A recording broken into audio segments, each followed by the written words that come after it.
Unidade 2. Formação das instituições e cotidiano medieval.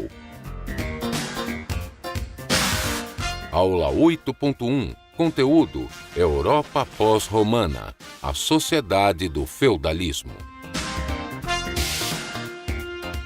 Habilidade: analisar as características da sociedade feudal.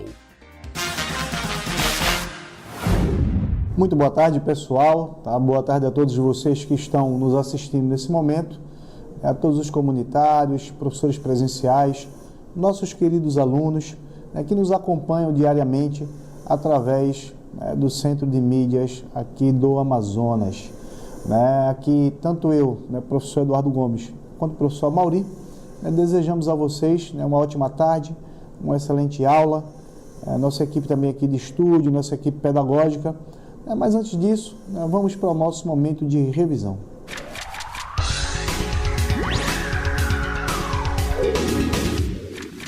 Muito bem, gente? Vocês viram ontem, inclusive comigo, alguns aspectos referentes à chamada civilização romana.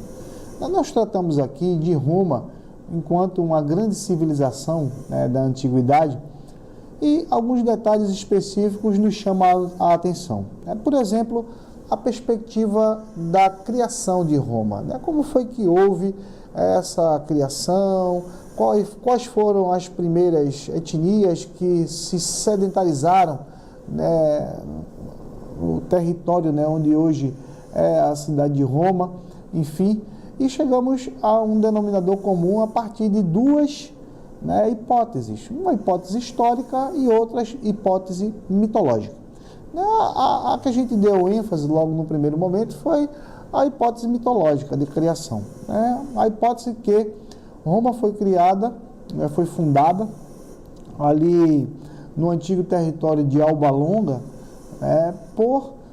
a partir de uma briga que houve entre dois irmãos, o Rômulo e Remo, que eram herdeiros do trono, filhos, teoricamente, do deus Marte. Eles foram abandonados propositalmente pelo tio deles, o Amúlio, às margens do rio Tibre, e teria sido encontrado por uma loba, amamentado por essa loba, e posteriormente criado por um casal de camponeses muito pobre. E depois disso, eles retornaram para Alba Longa, reivindicaram o trono, acabaram derrotando o Amúlio, que era seu tio. E depois, mais adiante, quando chegou próximo a chegarem a tentar instituir o poder, apoderar-se, digamos assim, Rômulo matou Remo a partir desse desentendimento e acabou tornando-se o primeiro rei de Roma. A partir daí que a gente tem essa origem que nós chamamos de mitológica. Depois a gente teve, a gente passou inclusive por uma outra perspectiva chamada de origem histórica, que é o que contam os livros de maneira oficial, que seria a partir do povoamento de três etnias distintas, entre essas etnias, os gregos, a gente vai ter os italiotas, e os etruscos. Então, a partir desses três povos que a gente vai ter um processo de sedentarização, também combinando com o processo migratório e a fundação de Roma enquanto cidade. A partir daí, nós dividimos a história de Roma em três partes, um período cronológico diferenciado. O período da monarquia, da república e do império, onde nós tratamos do auge até a decadência do Império Romano, que foi um império na antiguidade que acabou realmente, eu diria que se caracterizando, se destacando como um dos maiores, e dos mais poderosos, mas os romanos acabaram sucumbindo nas mãos dos bárbaros, das chamadas invasões bárbaras, por volta do século V depois de Cristo, especificamente em 476 depois de Cristo. A partir de hoje, gente, nós vamos observar, na aula de hoje, como foi que se deu essas invasões bárbaras, como eram esses povos, e observar um pouco do mundo bárbaro dentro da sociedade feudal. Mas antes disso, vamos para o nosso desafio do dia.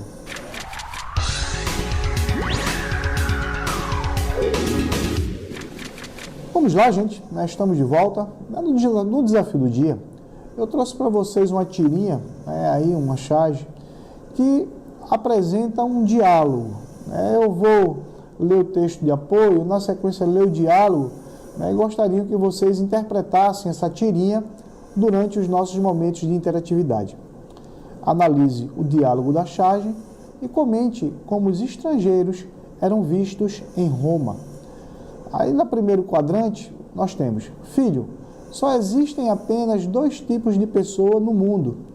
Na sequência, no segundo quadrinho, o diálogo continua: bárbaros e os não bárbaros. E na sequência, na última sequência do terceiro quadrinho, nós temos: como os não bárbaros. A criança pergunta: de acordo com quem, pai? Com os não bárbaros. O pai responde. Ou seja, nós vamos ter um diálogo aí entre um pai e um filho.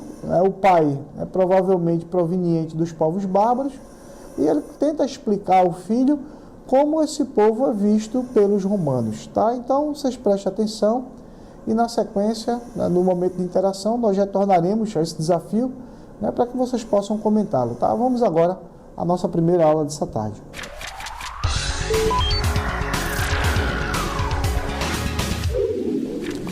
Muito bem, pessoal. Nós estamos aí de volta para tratarmos de um período da historiografia, um período da historiografia que nós caracterizamos como Idade Média, em que nós teremos vários acontecimentos, vários fatos históricos, por assim dizer.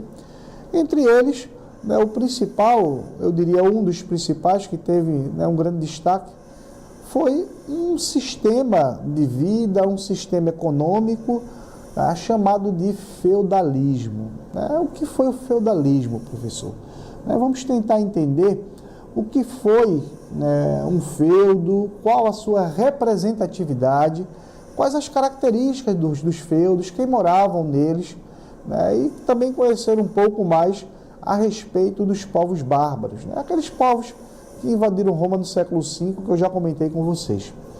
O feudalismo, pessoal, ele tem início com as chamadas invasões germânicas ou invasões bárbaras, a partir do século V, sobre o Império Romano do Ocidente, na região ali da Europa. Lembre-se que eu falei para vocês que Roma, ela era a capital do Império Romano do Ocidente e Constantinopla do Oriente, tá? As características gerais desse feudalismo, elas podem ser compreendidas a partir da descentralização do poder, Ou seja, a gente vai ter uma descentralização do poder nas mãos dos senhores feudais. Por que descentralização, professor, e não centralização? Porque o poder ele ficava descentralizado nas mãos de diversos senhores feudais durante os vários feudos existentes na própria Idade Média. Nós também tínhamos uma outra característica, que era a característica econômica, que era baseada na agricultura e na utilização dos trabalhos servis, ou seja, de servos. Até para a gente explicitar essas relações, tínhamos uma alcunha, um codinome, para poder realmente evidenciá-la, chamada de relações feudo-vassálicas, que são as relações entre o feudo, onde, consequentemente, existe um senhor feudal, e o seu servo, ou os seus servos, já que cada feudo abarcava vários servos. E quem era então, gente? Vamos conhecer os principais povos bárbaros. Na aula passada, na aula de ontem, eu acabei trazendo para vocês uma tabela, lembram-se? Classificando a chegada de cada um e o nome.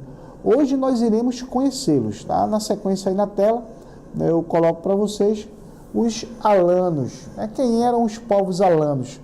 Eram povos originários da região nordeste do Cáucaso e entraram no Império Romano aproximadamente entre os séculos IV e V e ocuparam a região da Espanha e o norte da África. Em contrapartida, nós também tivemos os chamados saxões. Lembram-se que na tabelinha eu coloquei até um termo ali composto, anglo-saxões. Eles eram originados do norte da atual Alemanha e leste da Holanda, que durante parte desse período nós conhecíamos como Países Baixos, né, Holanda, Bélgica e Luxemburgo. E penetraram, né, a partir de uma proposta de colonização nas Ilhas Britânicas do século V. Quando eu falo Ilhas Britânicas, gente, são ilhas que pertenciam ao território que hoje em dia compreende, né, o país de Gales, o Reino Unido, né, a Inglaterra, né, de uma maneira mais particular. Também tivemos os francos. Os francos, eles se estabeleceram na região da atual França. A França, gente, só a título de curiosidade, quando vocês veem os filmes na TV, né, falando sobre Idade Média, de castelos medievais, a maioria desses filmes, eles acabam, né, se baseando em cenários, né, que nos remetem à antiga Bretanha e também à França, que nós conhecíamos naquela época como o Reino da Gália, né? A gente vai ter a Gália, o território que atualmente pertence à França, e a Galícia, à Espanha, né? Os francos acabaram fundando, né, o chamado Reino Franco, né? O Reino Franco, nós temos um exemplo, né, basicamente, que eu poderia citar para vocês das famílias poderosas que se estabeleceram na Europa. A gente vai ter, a partir do Império Franco, né, algumas dinastias que surgiram, né, os reinos, né, carolíngio, merovingio, né, os descendentes de Pepino Grande, de Carlos Magno. Então é a partir daí que nós vamos perceber que os povos bárbaros acabaram, né, de certa forma, estabelecendo grandes reinos na Europa. Também nós tínhamos os lombardos. Os lombardos, eles invadiram a região norte da Península Itálica. Os anglo-saxões penetraram e instalaram-se no território onde hoje é a Inglaterra. Os burgúndios estabeleceram no sudoeste da França. Os visigodos, né, instalaram-se na região da Gália, né, na região da França. Na Itália, na Península Ibérica, né, que corresponde, né, a Portugal e Espanha. E os suevos invadiram e habitaram também a Península Ibérica. Quando eu falo Península Ibérica, gente, na história, né, eu estou falando de povos portugueses e de povos, consequentemente, espanhóis. Também tivemos os vândalos. Os vândalos, eles se estabeleceram-se no norte, né, ali da África e também da Península Ibérica. Quando eu falo estabeleceram-se na região norte do continente africano, é hoje em dia onde fica a Líbia, Tunísia, Marrocos, tá? Aquela região da parte norte que já foi posteriormente também colônia francesa, durante a partilha afroasiática do século XIX. Também tivemos os ostrogodos. Os ostrogodos, eles invadiram a região da atual Itália mesmo, né? Aquela região da Bota. Para que vocês possam perceber esse processo de invasão bárbara, eu trouxe para vocês um mapa dos reinos bárbaros, né? Porque eu falei de tantos povos, né? Não tenho preocupação necessariamente de decorar esses nomes, só que, né, a gente visualizando acaba fixando, né, um pouco melhor. Aí na imagem, nós temos aquela imagem amarela, né, na região central do mapa, né, a imagem da bota, que corresponde à Itália. É aquele local ali, basicamente, é que os povos bárbaros invadiram de uma maneira mais contundente. Porém, como nós estamos falando de Império Romano do Ocidente, evidentemente o Império estendia-se para além das fronteiras de Roma, né? Portanto, nós vamos ter também povos bárbaros, né, como eu já citei anteriormente, ocupando outras regiões, mas que pertenciam, tá, ao chamado Império Romano do Ocidente. Aí, pessoal, na parte amarela, né, na parte diretamente de Roma, nós podemos perceber a migração e ocupação dos povos ostrogodos. Tá? Na parte de cima, os eslavos, né, a gente tem os lombardos, né, na parte mais abaixo, né, mais para o lado norte, temos os visigodos, né, os suevos, né, e por aí vai. E abaixo o mar Mediterrâneo, né, que, como eu já disse, é uma espécie de fronteira do lado esquerdo do Oceano Atlântico. Tá? O Oceano Atlântico era, né, basicamente uma das principais rotas para o Novo Mundo, só que naquela época nós não tínhamos ainda, né, ou aqueles povos ainda não tinham conhecimento. A gente tinha um tráfego intenso, né, intenso pelo mar Mediterrâneo, né, e também por outros rios da antiguidade, mas o Oceano Atlântico ele não era tão explorado assim naquele momento. salvo algumas ressalvas, né, com os fenícios, né, que eu falei para vocês que eram bons navegadores naquele período. Vamos entender agora, pessoal, né, um pouco da estrutura política, então, desse sistema feudal, né, que eu acabei, né, discutindo aqui com vocês. Prevaleceram na Idade Média as relações de vassalagem e suzerania. Tá? O vassalo, o servo, e o suzerano, o senhor feudal. O suzerano era quem dava um lote de terra ao vassalo, sendo que este último deveria prestar fidelidade e ajuda ao seu suzerano. O vassalo, então, oferece ao senhor, o suzerano em questão, fidelidade e trabalho, em troca de proteção e um lugar no sistema de produção. Como eu falei para vocês, esse sistema de produção feudal, o modo de produção feudal, como caracterizou o Karl Marx no século XIX, ele foi pautado nas relações de suzerania, vassalagem e a questão da estrutura econômica, isso aí de suzerania e vassalagem diz respeito à estrutura política, mas em relação à estrutura econômica, a base da economia feudal foi justamente a agricultura. Eles trabalhavam em cima de uma sociedade que girava em torno da sustentabilidade do senhor feudal. A gente tinha, inclusive eu trouxe para vocês na sequência uma imagem dessa pirâmide da hierarquia da sociedade feudal, para que vocês pudessem observar como ela funcionava. No topo ali da sociedade, o senhor feudal, abaixo dele sempre o clero, faziam parte das ordens religiosas, da ordem religiosa, no caso, católica. Os nobres, que estavam abaixo do servo, dos cleros, aliás, da pirâmide da hierarquia. E entre os nobres é que nós poderíamos observar ali aquela divisão entre suzeranos e vassalos. 95% dos suzeranos eram nobres, os vassalos não. E abaixo, ali na linha da pobreza, servos e vilões. Vilões, o termo vilão, era quem administrava na época as pequenas vilas, pequenos feudos, a mando do senhor feudal. A sociedade, gente, era uma sociedade estática, a característica de pouca mobilidade social. Então, a gente vai ter uma sociedade dividida, hierarquizada e estática, que não tinham assim inversão de papéis.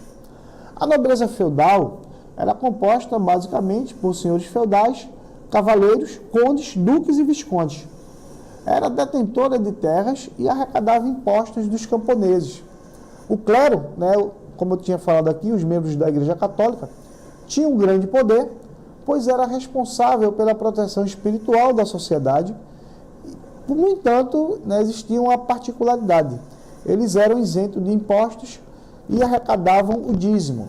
É engraçado, gente, naquela época, contar aqui um pequeno caso, naquela época, o que nós entendemos hoje por dízimo, o valor que é atribuído, que inclusive está na Bíblia, 10%, do que você arrecada dos seus proventos, ele era conhecido no período feudal, nessa relação de suzerania e vassalagem, e na relação do servo e do senhor feudal para com a igreja, como tostão de Pedro. Era um nome curioso que fazia alusão a essa contribuição que os fiéis dão à igreja.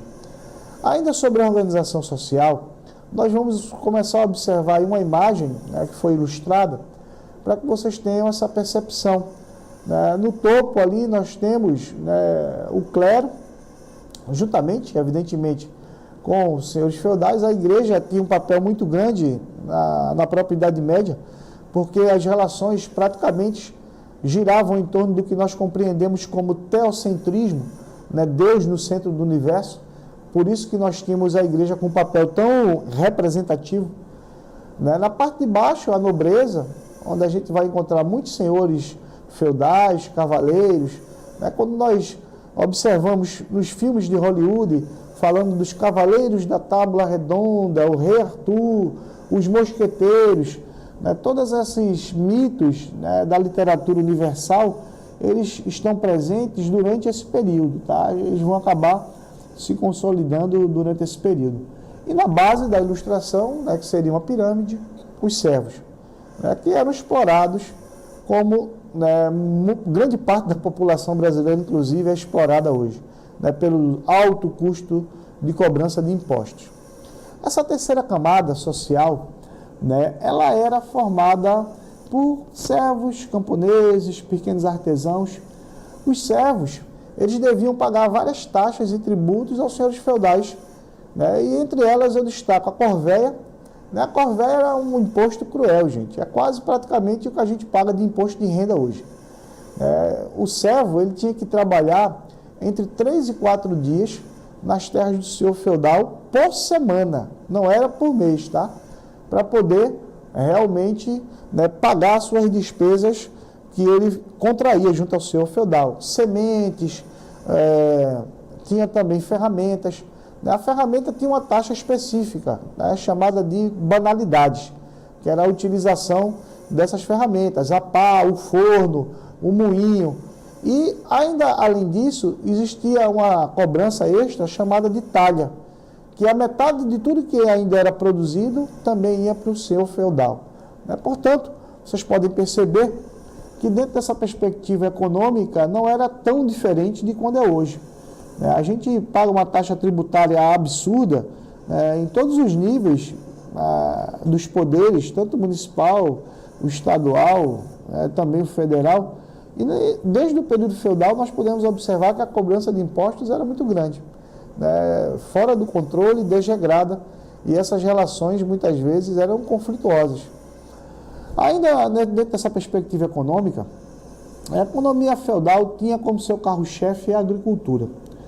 Existiam moedas, na Idade Média, porém elas eram pouco utilizadas. As trocas de produtos, as mercadorias, eram muito comuns durante aquele período. Essa troca entre mercadorias, na realidade. Essa troca tinha um nome específico, chamada de escambo. Geralmente ela acontecia com o excedente de cada produção em cada feudo. Se um feudo produzia arroz, e aquele arroz sobrava, ele procurava, por exemplo, trocar com outro feudo que produziu cevada, que produziu trigo, e assim sucessivamente. Então, essas trocas de produtos eram uma coisa latente, recorrente durante esse período. O feudo era a base da economia, pois quem possuía terra tinha mais poder.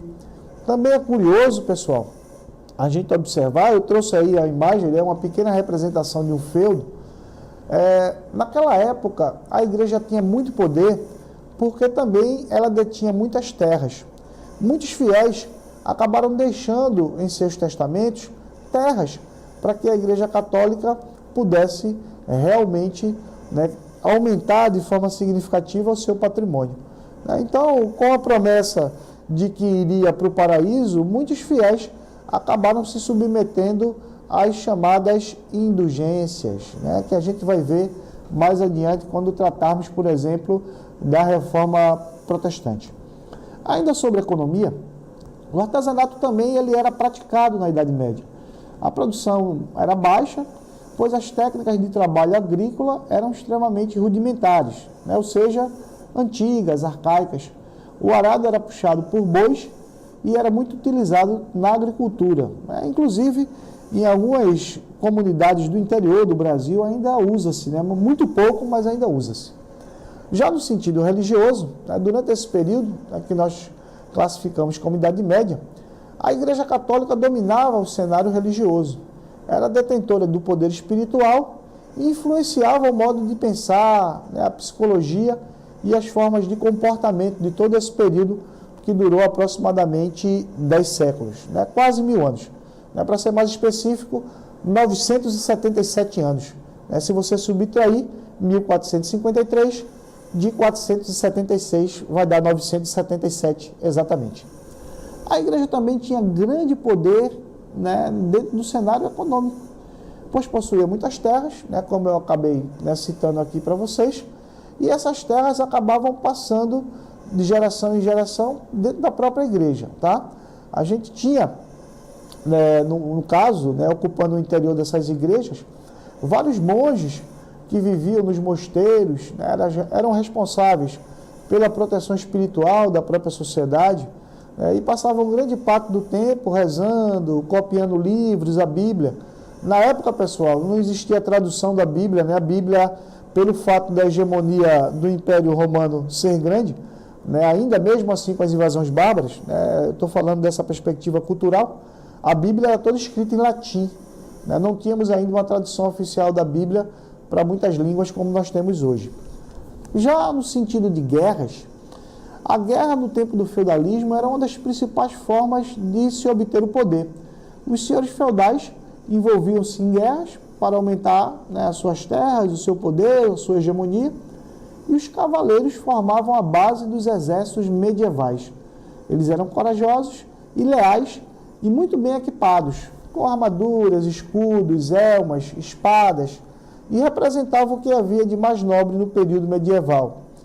A residência dos nobres eram os castelos, né? Como vocês podem observar nos exemplos que eu dei para vocês dos filmes, os castelos eles eram fortificados, projetados para serem residências e, ao mesmo tempo, um sistema de proteção, né, para quem vivia neles.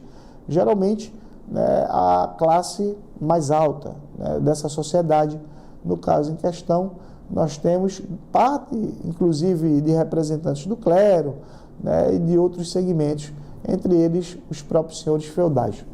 Ainda, gente, nessa perspectiva, eu trago para vocês um pouco do que foi a educação e a cultura naquele período. A educação era para poucos, né? Só filho de nobre tinha, né, direito e condições de estudar. Eles eram muito influenciados pela ideologia da igreja, né? Na igreja ensinava-se latim, doutrinas religiosas e também até táticas de guerra. Grande parte dessa população medieval era analfabeta e não tinha acesso a livros. A arte, né, por outro lado, medieval, também era fortemente marcada pela religiosidade da época e as pinturas retratavam passagens da Bíblia e ensinamentos religiosos. As pinturas medievais e os chamados vitrais das igrejas eram formas de ensinar a população um pouco mais sobre o processo religioso. Podemos ainda dizer que, em geral, a cultura e a arte medieval foram fortemente influenciadas pela religião. Na arquitetura destacou-se a construção de castelos, igrejas e catedrais, com algumas influências, né? Inclusive, né, o que nós chamamos hoje em dia de influência gótica, tá? Que é um tipo de arte, né, e de arquitetura medieval. Na sequência, gente, para a gente entender um pouco mais a respeito, né, dessa sociedade tão complexa, vamos tentar compreender como se deu o final do feudalismo. O feudalismo ele não terminou de uma hora para outra, tá? A gente tem, né, um processo gradativo e, aos poucos, né, esse sistema foi se enfraquecendo e sendo substituído pelo capitalismo. A gente pode afirmar que o feudalismo começou a entrar em crise em algumas regiões específicas da Europa, sobretudo no século XII, com várias mudanças sociais que ocorreram, né? E a gente pode também observar que o renascimento comercial, por exemplo, né, que é um movimento que vai ser fortalecido pelas transações comerciais do Oriente para com o Ocidente, teve um grande papel na transição do feudalismo para o chamado capitalismo, né? Então a gente vai perceber que essas transações comerciais tiveram, sobretudo, né, eu diria que uma influência muito forte. Ainda, gente, aí na próxima tela, né, a gente vai ver agora um vídeo que fala um pouco sobre o final do feudalismo, né? Quando a gente vai ter, né, basicamente, ali finalzinho do século XV para o início do século XVI, né, que é quando a gente tem eu diria que essa situação, esse cenário mais acentuado, onde o feudalismo vai entrar em decadência e o capitalismo vai emergir. Então vamos observar agora um pouco o vídeo e na sequência vocês retornam comigo.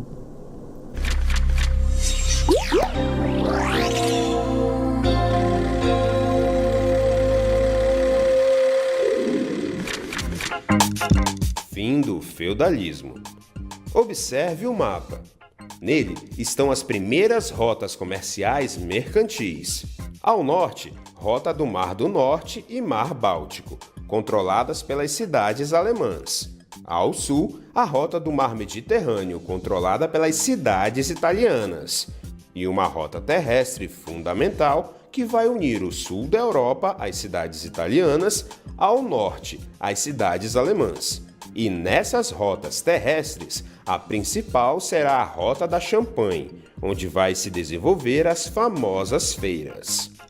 O desenvolvimento comercial incentiva o desenvolvimento urbano, surgindo então as figuras do artesão, tintureiro, boleiro, padeiro, que estarão reunidos em uma instituição, as famosas corporações de ofício, que eram entidades das quais deveriam regulamentar a produção urbana, dinamizando assim o intercâmbio comercial. O que era produzido na cidade pelo artesão seria utilizado como um intercâmbio comercial, dinamizando assim as feiras e o chamado renascimento comercial e urbano, desenvolvendo uma classe de mercadores muito importante que será a burguesia. Quem vive no burgo é um burguês, e essa classe, a partir do século XIII, com a dinamização das trocas mercantis, vai adquirir um grande prestígio econômico. A Guerra dos 100 Anos, conflito entre França e Inglaterra, contribuiu para a crise do sistema feudal, ao desorganizar a produção agrícola, aumentando a fome. A peste negra foi uma epidemia trazida pelos cruzados, que se contaminavam nos porões dos navios pelo vírus causador da doença, através das pulgas dos ratos. A doença gerava no corpo do infectado um bulbo negro, que ao estourar, proliferava pelo corpo. A peste negra foi responsável pela dizimação de 1/3 da população da Europa. Portanto, a tríade Guerra dos 100 Anos, peste negra e a fome contribuíram para a crise final do feudalismo. Sua superação se dará com a expansão comercial marítima europeia. Muito bem, pessoal. Vocês puderam observar no vídeo, que além dos fatores que eu mencionei, nós tivemos também outros fatores que contribuíram para a derrocada desse período. A sua aula continua no próximo vídeo.